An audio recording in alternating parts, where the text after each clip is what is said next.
Welcome back to the Bluegrass this beautiful August afternoon.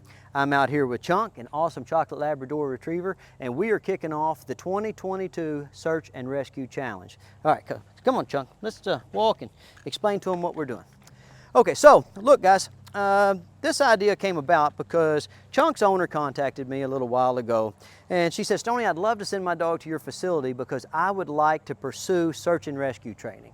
And I was like, well, that's cool. And then she said, well, maybe search and rescue training or maybe therapy dog training. In other words, she wasn't exactly for sure what it was that she wanted to pursue, but she knew she wants to pursue something. Okay, that's it. And I said, well, luckily for you, no matter what it is that you want your dog to do as an adult, it all starts off with providing a proper foundation for them as a puppy.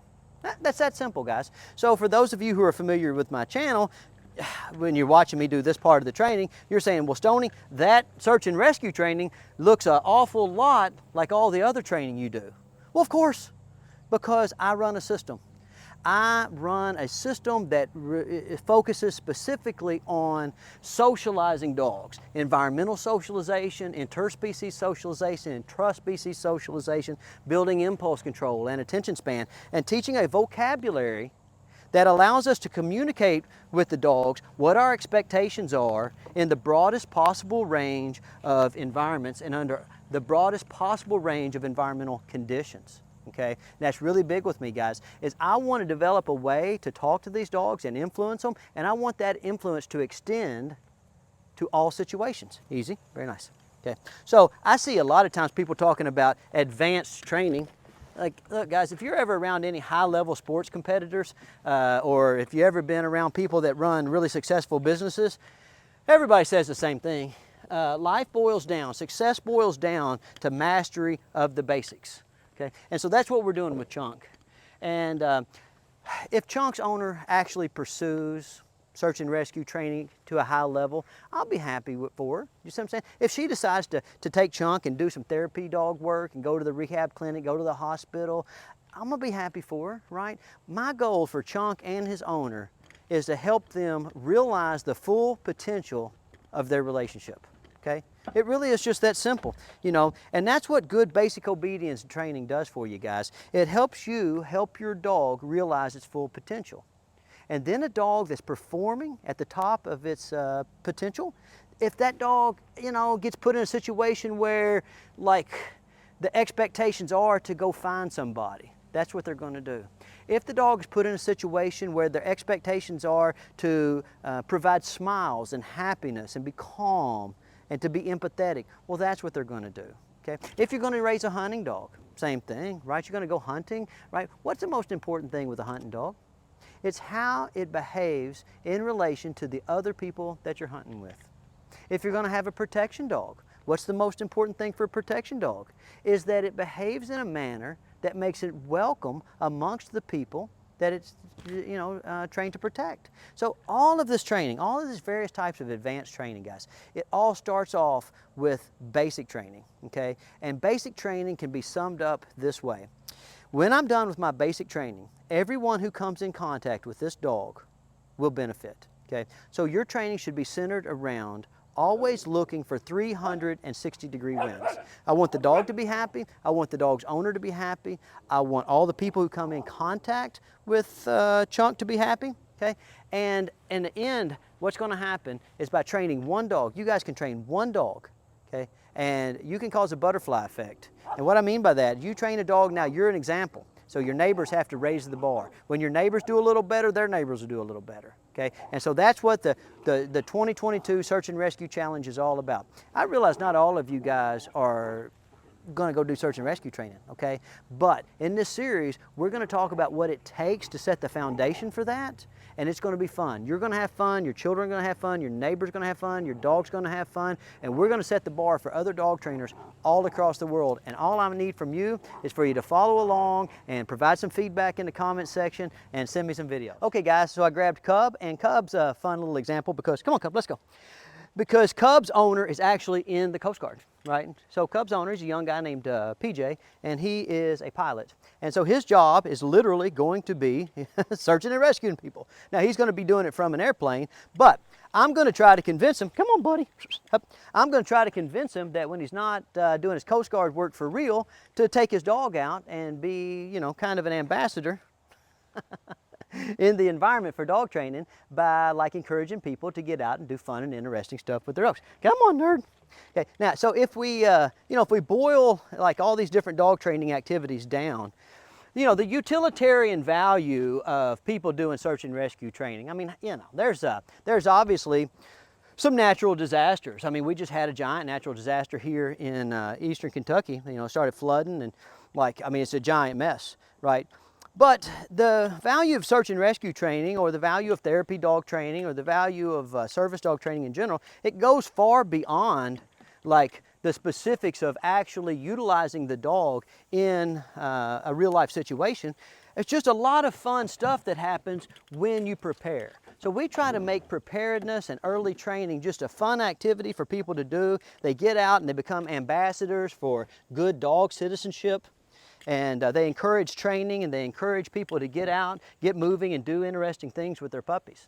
Okay? And so that's what all this is about. I mean, we're doing search and rescue work, but ultimately, will Chunk or Cub end up rescuing a lot of people? I don't know. You know, maybe they will, maybe they won't. But for sure, will engaging in the search and rescue training with these dogs, will it, you know, will it be better for the dogs? Yeah. Will it be better for the dog owners? Of course.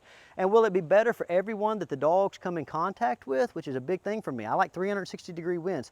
Of course it will. Okay. So we need to make sure that we have basic obedience licked. Now, as far as the basic obedience systems go, I don't care. Listen, guys, I've seen a lot of dogs trained a lot of ways, and as long as the systems are followed consistently and with persistence, they generally all work out over a given time line. So, like, here's an easy way to think about it. What I figured out is that basically everything that people do works for somebody on some dog some of the time. The real key in dog training, or being a professional dog trainer, is to help individual dog owners help them learn what's going to work best for them on their dog all of the time. Okay, and so I have a certain style of training that I like. I run a system. People that like to run that system, they're welcome to hang out with me. I do not change my system, so that's why there's other people running other systems. Okay, but to follow along with these video series, you can do any kind of training that you want, as long as your dog, right, has good basic obedience under high levels of distraction. Okay, Claire, bring that hose into play here. So watch, I'll give you an example.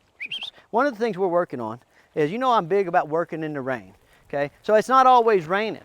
So, like, I like to get the hose out, and when I'm working on my obedience, I actually encourage the dogs to go through our obedience vocabulary and, you know, do it under like a certain amount of environmental stress. Like, we do it when it's raining, but what about those periods when it's not raining? Okay, that's what you have a water hose for, right? And you go, Stoney, what's so important about practicing in the rain? Well, number one, like, natural disasters are usually associated with adverse weather conditions, right? So like in eastern Kentucky, we've had a lot of flooding, right? And so like one of the dogs I just trained is a hospital ambassador dog. So he's been out and about, and it's all kinds of rain and all kinds of storming, thunder, lightning, lots of different people, lots of odors, lots of machinery, you know. And so we cover all that stuff here so that when the dogs go into, you know, real life environments, it's not the first time that they've been exposed to, you know, harsh conditions, you know. Now, the key with all of this stuff, okay, is to stay focused on making a teeny tiny bit of progress each week, okay? And you might think, well, this is awful, Stoney. Like I'm not gonna get out and let my neighbor spray me with the water hose. It's actually a lot of fun, okay? So this is the first thing I want you guys to do, is I want you to make me some clips of you out doing basic obedience, okay? And I want somebody in your family or one of your neighbors to be spraying you with a hot water hose. Because if your dog can't mind, okay, in a little bit of rain or with a little bit of water hose action, okay, then they can't mind, okay? So it's just that simple. Now, when I say that they need to mind, Cub says it's enough. When I say that they need to mind, what am I saying? I'm saying that I need to be able to go out and expect for the dog to come when it's called, to be still when it's told, and to have good manners from my neighbor's perspective, okay, regardless of the environmental conditions. I need the dog to be able to refrain from engaging in behaviors that are dangerous, destructive, or rude, regardless of the environmental conditions. If I can't do that, if I don't have a basic vocabulary with my dog and I can't expect them to mind and do well in a wide range of physical environments, then I'm not ready to do any of the fun search and rescue training, okay? Because here's what ends up happening with the search and rescue stuff is people want to go do search and rescue training when it's 75 degrees outside and the sun's shining. Okay, that's not how natural disasters work. Natural disasters work like this. A tornado, a thunderstorm, lightning, a fire, you know, that is when, you know, you need to like be out there doing good work. And without practicing in those kind of conditions, you're not going to be prepared, right? You're going to go play hide and seek, and you're going to go up a bunch of like rubble piles, like this is an improvised rubble pile here, but you're going to do it when the weather's too nice. And then when you go to really trying to make a difference, your dog's going to be like, well, wait a minute, this situation is entirely different. I don't know how to do it. Okay, so this is the first thing I want to see. I want to see you guys out there doing some basic obedience, and I want to see a little bit of water hose challenge going on. Okay, now we'll move on to some of the fun things that you can do at home to prepare your puppy for adventures. Okay, guys. All right, so now we're going to get to the fun stuff. But one of the things I want to make sure to stress is that we're going to have fun during this series. Now, fun starts with setting reasonable expectations. So this is Boone, okay? So you guys just kind of watch Boone walk around and navigate the course. And like, look, Boone has been here for a little while now, and if I've tripped over him once coming off of the equipment, I've tripped over him literally 100 times. But I don't get aggravated with Boone because for who he is, he's really doing a great job, right? I want you to really think about that when you go to doing fun stuff with your dog, okay? You're who you are, and your dog is who it is. Okay, like Chunk, like, you know, Chunk's not the most athletic dog in the world. His owner, maybe not the most athletic person in the world. So they're probably not the people you want trying to trek up Mount Everest to rescue you. Okay, but the search and rescue field, it's really wide open, guys, because for every natural disaster, there's always a staging area. Okay, and so you look at Boone, right, and you say, Stonnie, what are you gonna like? Boone's kind of a bowling ball. He's a little bit on the clumsy side. He's not the most attentive dog in the world. Like, what in the world are you going to do with him in relation to search and rescue activity? I'm going to take him to the staging area, right? And I'm going to let kids play with him, and I'm going to let people pet him and love on him. And I'm going to bring him over here in a second and just show you his face. And you tell me, if you were in a natural disaster situation, up, come on, dude, you can do it. Come on, up. If you were in a natural disaster situation, okay, now if you were actually the one that needed rescuing, this guy might not inspire a lot of confidence. But if you were the loved one of somebody that needed rescuing, okay, this dog right here, guaranteed to bring some smiles to your face. 100%. Come on, Boone, you can do it. There's no way to be around this dog and not just laugh all the time, because he is just a funny character. You know what I'm saying? He's not particularly good at anything. He's not the easiest dog to influence, but he is funny. He just has a knack for doing funny stuff and making people laugh. Okay, so if you were at a staging area, right, and all the big, you know, the more athletic people and the more athletic dogs were the ones hiking up the mountain, okay, you can be at the staging area. Let me bring him over this way. Come on, before you fall off of there. You can be at the staging area with Boone, and like there's some little kids there, right? And they can ask, hey, what are the big dogs doing? And you can take Boone and you can say, well, here, come on, we'll go over here in the field and we'll practice what the big dogs are doing. And come up here and look at Boone's face. Are you telling me if you were a kid and you were a little worried, you were a little upset, spending some time with that face wouldn't put you in a little bit better mood? Well, of course it would, right? There's a role for everyone. You don't have to be the ultimate backpacker. You don't have to have the ultimate high energy, high athletic, high proprioception dog to make a difference. And that doesn't matter whether you're talking about search and rescue work or you're talking about therapy dog work. It's, you know, it's really, the world is a wide open place, and a lot of times the most helpful thing that you can do in a high stress situation is just be there, be nice, listen, give a few hugs, give a few smiles, cause a few smiles. And if you have a dog, okay, buddy, like Boone, like he, you know, no, he's not going to mind the best, okay? But you just accept him for who he is and let him contribute in the manner that he can contribute, you know? Like, see, I was sitting there, I sat there with a lab, sat there with another lab, sat there with Boone for a little while. He said, I'm out of here, Jack. And, you know, okay, that's fine, right? Because he's good enough. He's good at just being Boone is good enough to make a difference. And you being you is good enough to make a difference. Okay, now we'll get to some specifics. All right, so I'm chuckling because Boone, who couldn't wait to get out of the frame a minute ago, is back, and he's just looking at me, and he just makes me laugh when I look at him. But I grabbed Milo, an awesome German Shorthaired Pointer puppy, so that we can get right into the meat and potatoes of this week's challenge. So for those of you guys who already have basic obedience kind of on lock, this week, what I want you to do is I want you to get out and I want you to do some environmental socialization in low to moderate traction environments on a wide variety of surfaces. So behind me, what you will see is what I refer to as an improvised rubble field. Now, before you contact me, you email me and you say, hey, Stonnie, where can I buy an improvised rubble field? Okay, that is not what we're doing. This is a grassroots effort, guys. So here's what I want you to do.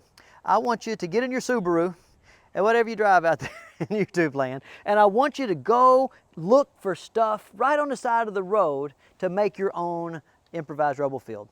And I don't want you to be hiding it. I want you to come home and start stacking up stuff, hubcaps, tires, rocks, pallets, whatever you can find. I want you to stack that up right in your front yard. Now I know what you're thinking. Come on. You're thinking, Stonnie, what will my neighbors say? My neighbors are going to come over, they're going to report me to the HOA, and like it's just going to be a mess, okay? It's not going to be a mess, because when your neighbors come out and they see how much fun you're having, then they're going to get involved, and they're going to grab their dogs and they're going to come get right in your improvised rubble field with you. Okay, so look, here comes my neighbor. She's coming right out. And look, I promise that's what's going to happen to you, right? Hey, if it doesn't happen to you, if your homeowners association gives you a hard time, well, you just call me and I'll send them a letter. I'll tell them it's okay. I'll tell them what we're doing is for the greater good, and they'll just fall right in line. They'll say, if Stonnie says it's okay, well, then it must be okay. Now, so how do you start off with the improvised rubble field? Number one, you don't come out here and start bossing your dogs or jerking them on the leash. What I like to do is I like to just put myself in positions where the dog like realizes that we are engaging in a mutually beneficial activity, and they just start to want to hang out with me, right?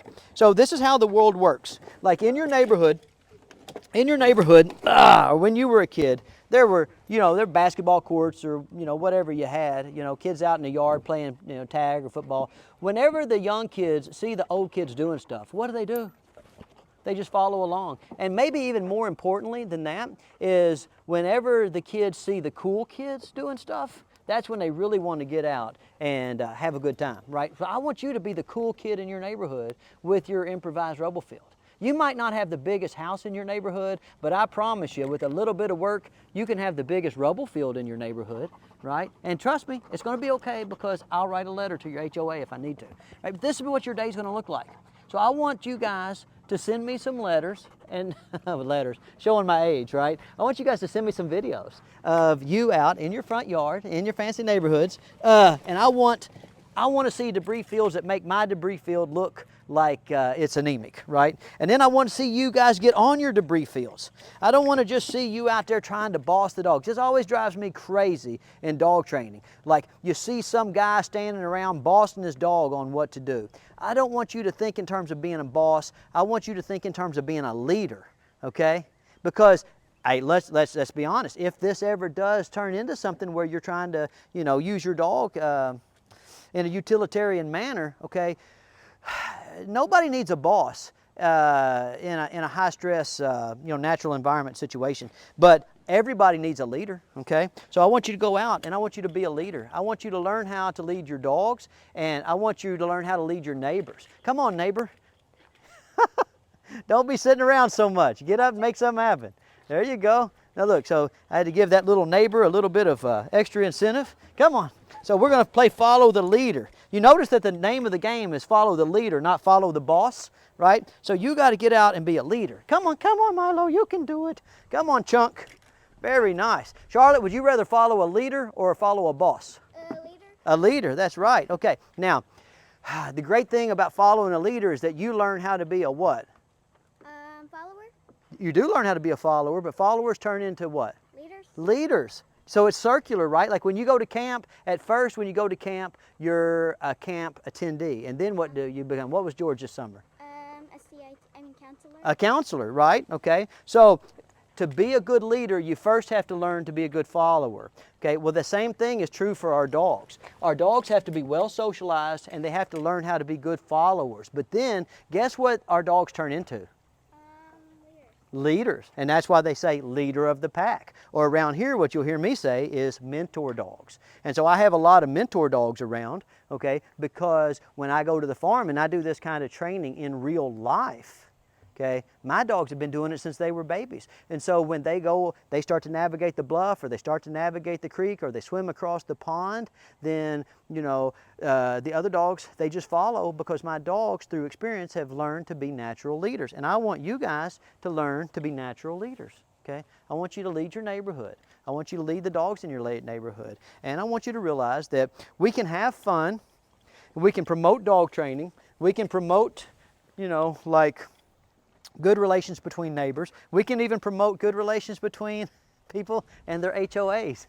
We just need a letter from Uncle Stonnie, right? Okay, but that's what we're doing. So this week, guys, that's what I want to see. And then next week, we'll take these little bit of, this little bit of rubble pile stuff that we started, okay? We'll go over to the farm and we'll do it in real time on a bluff and in a creek. And we'll play some hide and seek. We'll go over some logs and through some brush, and it's going to be big time fun.